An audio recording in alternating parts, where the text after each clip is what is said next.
Сәлеметсіңдер ме оқушылар, каналыма қош келдіңдер. Видеомен таныспас бұрын каналға тіркеліп, лайк басып, комментарий жазуды ұмытпаңыздар. Бүгінгі өтетін тақырыбымыз 9 сынып оқулығындағы гемофилия және дальтонизм, жыныспен тіркес тұқым қуалау мысалы тақырыбы. Ең бірінші біз жыныспен тіркес тұқым қуалау дегеніміз не? Осы сұраққа жауап берейік. Біз 7 сыныптан бері оқығаннан сіздер танысыздар. Адамда жалпы 46 хромосома бар, соның екеуі бізде жыныс хромосомалар деп аталады. Ол бізде XX қыз балада болады, XY ұл балада болады. Ал кейбір белгілермен ауруларды анықтайтын гендер жыныс хромосомаларында, көбіне X хромосомада орналасады. Мұндай белгілерді біз осы тақырыптағы берілген жыныспен тіркес тұқым қуалау деп атаймыз. Бізде енді осы жаңағы гемофилия мен дальтонизм мысал ретінде беріліп тұр ғой. Мына белгілерді дәптеріңізге жазып алыңыздар. Неге бізде жалпы осы көбінесе ұл балалар ауырады? Есеп шығару барысында сіздер байқап жүрген боларсыздар. Себебі ұл балада бір ғана X хромосома болады. Бір жаңағы алдында айтып кеткен, олардың жыныс хромосомасы XY дедік. Яғни оларда соның X-і біреу ғана болады.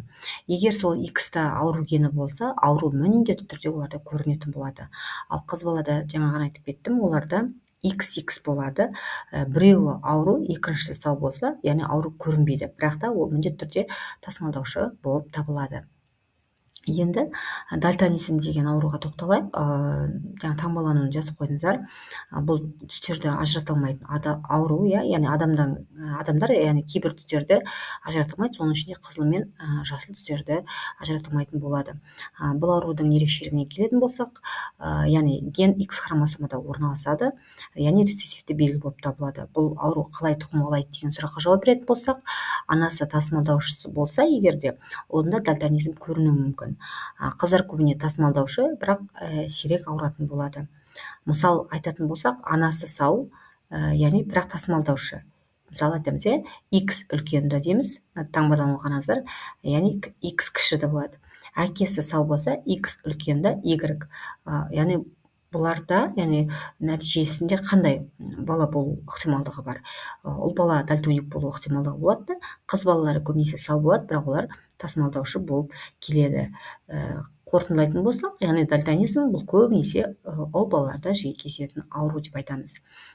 Енді екінші таңбалануға қарасаңыздар, мына жерде гемофилия берілген. Гемофилия деген ауру бұл қанның ұюы өте баяу жүретін, тұқым қуалайтын ауру, немесе қан ұйымайтын ауру деп те айтсақ болады. Бұл аурудың ерекшелігіне келсек, бұларда да ген X хромосомада орналасады, яғни рецессивті ауру болып табылады. Кішкентай жараның өзі қауіпті болуы мүмкін.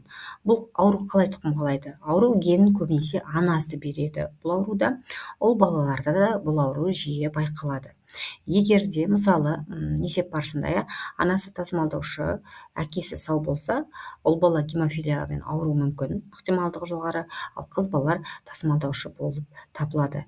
Бұл осы ауруда, яғни жыныспен тіркес тұқым қуалайтын ауру болып табылады.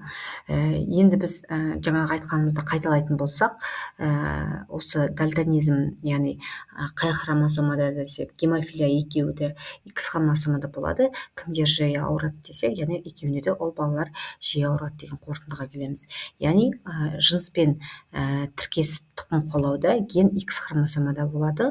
Ұл балаларда бір ғана X болғандықтан, яғни осы ауру екі ауруда, яғни жиі байқалатын болады. Ал қыздар көбінесе тасымалдаушы болып табылады. Енді мен сіздерге сабақтың соңында есеп бердім. Сіздер әрқайсыларыңыз сабақта, биология пәнде шығарған шығарсыздар. Осы есептің жауабын комментарийге, яғни толық жазып, жауабын бере кетсеңіздер, сосын мен сіздерге жауап қайтаратын боламын. Тыңдағандарыңызға рахмет, сау болыңыздар.